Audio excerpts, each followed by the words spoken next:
Nakarating din ng Bicol. Guys, dito tayo sa kabundukan ngayon. Pa-like and subscribe na rin and pahit na rin ng notification bell.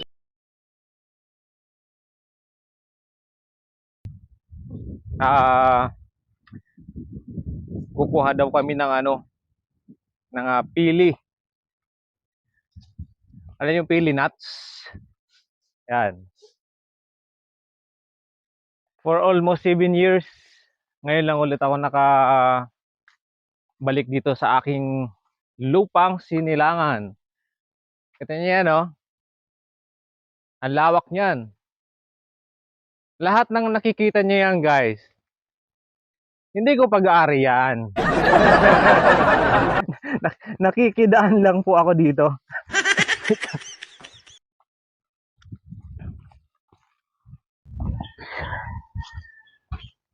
Yung kasama ko ngayon na yung aking kapatid, may daladalang pangkalawit ng ng pili. A few moments later. Yun, tatawid tayo ng palayan. Yan. Nakapaalan tayo. Oo. Anak ng kagang. Madulas tayo dito, ah. Ay. Ayun.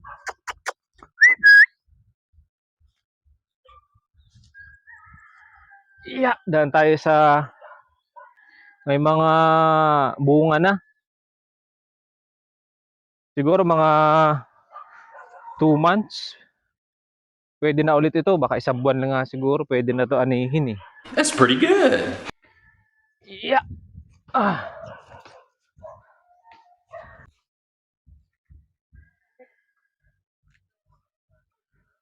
Ito yung sapa dito, oh.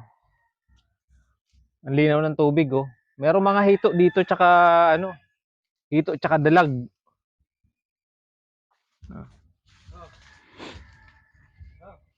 Ito yung aming palayan. Yan, lahat na nakikita nyo yan, guys. Yan, hindi namin pag-aari yan.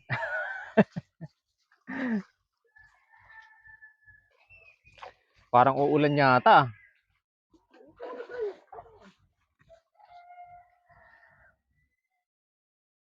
Ano yan? Saging? Ayan, oh. Fresh from the puno ng saging. Yan, oh. Bagong kuha. Yan, dito, oh. Tinibag ng aking kapatid.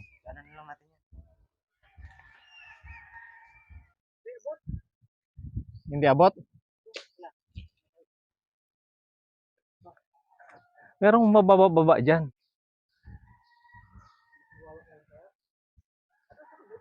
Basta basta okay na yung buko, pwede na yan. Inabutan na kami ng ulan. Guys, silong muna ako dito sa puno, oh. Puno ng nyog. Yung dito sa aming probinsya, kabuhayan dito is, ayan, nakita nyo guys, maraming puno ng nyog. Yan, eh, ayan yung yung bunga niyan ay yung ginagawang kopra.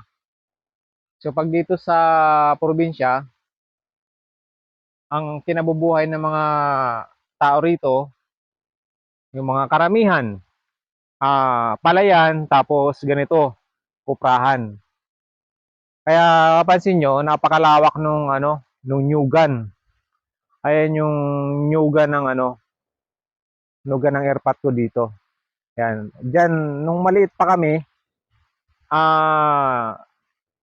talagang dito ako nabuhay, dito ako nakapag-aral dahil sa katas ng katas ng kopra.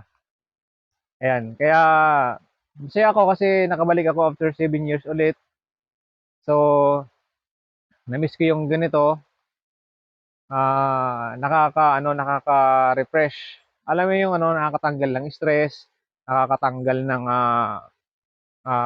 mga iniisip-isip pag nandito ka sa lugar na to, sa lugar na yung Sinilangan, kumbaga, kung saan ka nabuhay, kung saan ka nabuo bilang isang tao. Ayan. Sad to say, namatay yung lolo ko kaya andito ako ngayon. Siguro kung hindi namatay yung lolo ko, baka di pa ako nakauwi.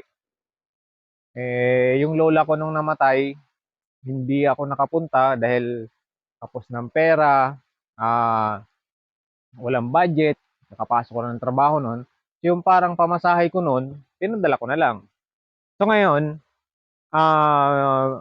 may service tayo, meron tayong motor, minotor ko na lang.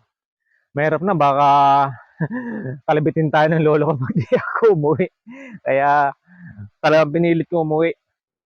Nabutan pa ako ng ulan, ang lakas ng ulan sa Quezon Province. Bago ako bago, wala kayong makikita dito guys, makikita dito sa pinuntahan ko, puro mga ano to puno ng pili. Ayan guys, ayan yung puno ng pili. Ito. Ayan yung pili nuts, mga binibili natin sa Pasalubong Center. Ay, ito po yung puno niyan. Tabi-tabi po. Yan. Ayan po ang puno niyan. Tapos yung mga buko naman, kung di nyo pa alam ang puno ng buko, puno ng nyog. Ayan, ayan yan guys, ang puno ng nyog, oh.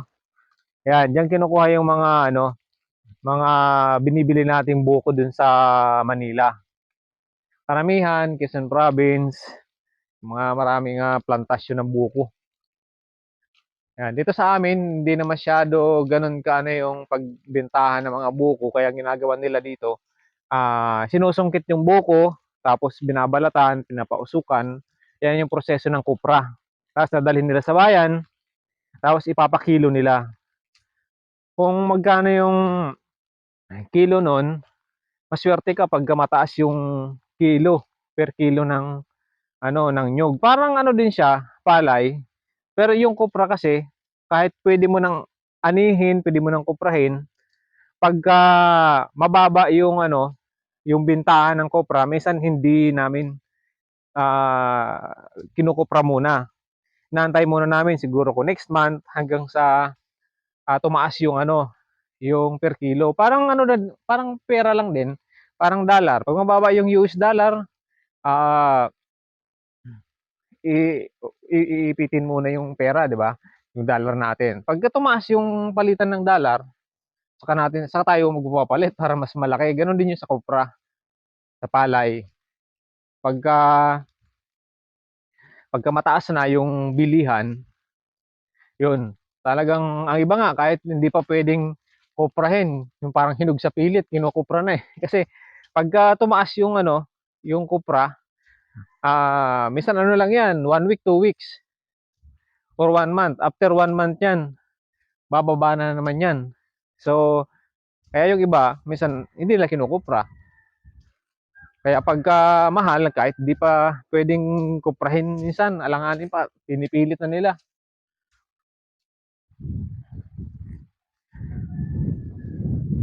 Eh yung kapatid ko, isang oras na isang buko pala yung nakukuha eh. Ano, kaya pa ba?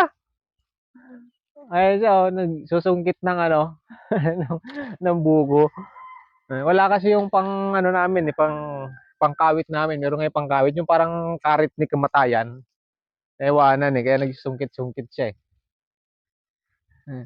Asan yung pangkalawit mo? Hindi kaya?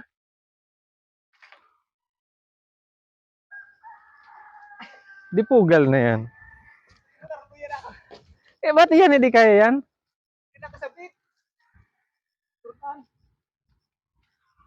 Hagol na yan. Okay na yan isang buko.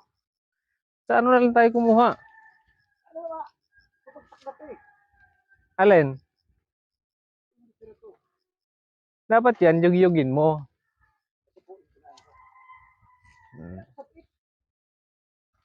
Ayan, umaaraw, umuulan.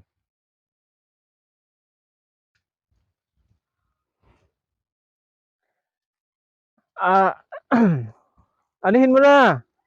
Dapat dinala mo yung karit natin eh.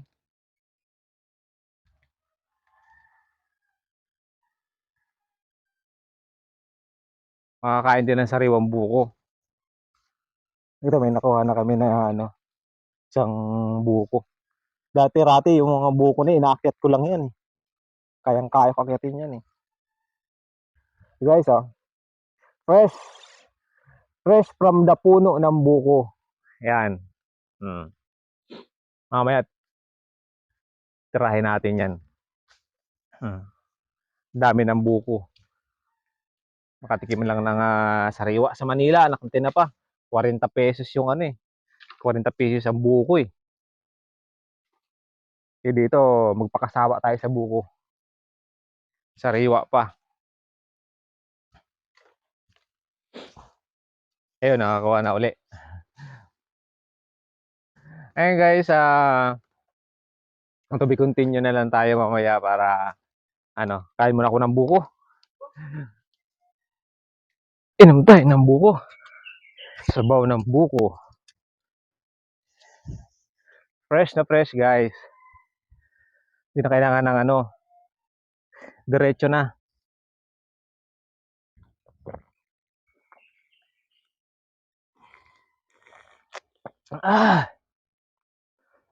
Sarap. Iba talaga pag sariwa.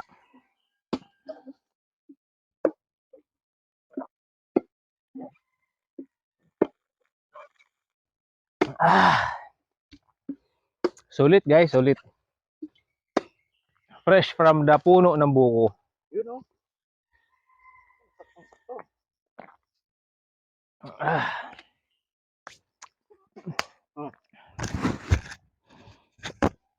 Isa mo pa yun eh. Oo. Ay, di, na. Tubo mo na. Bukan yan.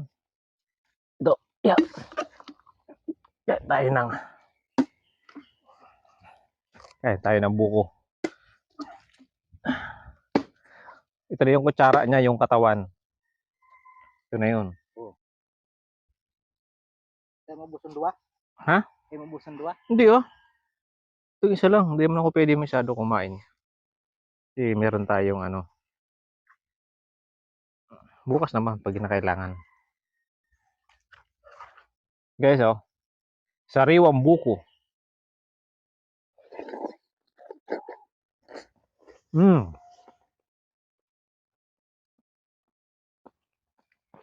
Libre. Sa Manila, Manila, 45. 45 pesos yata to. Dito libre lang. Pero kahit libre, siyempre, eat moderately. Kasi lahat ng sobra nakakasama yan. Dapat sakto-sakto lang.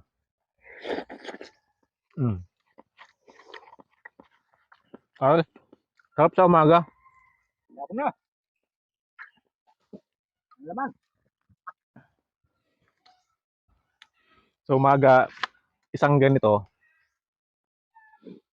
Tapos sabaw. Pero kailangan magkape ka muna. Or magkape muna tayo para kasi malamig sa tiyan to eh. Pero pampalinis to ng ng kidney. Yung sabaw nito. Gamot din to.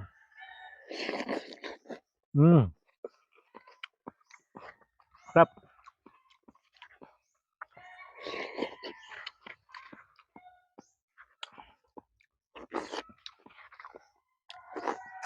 Sulit. Hapon natin. Tabi-tabi po. Yeah. Yun. Pa-like and subscribe na rin and pahit na rin ng notification bell.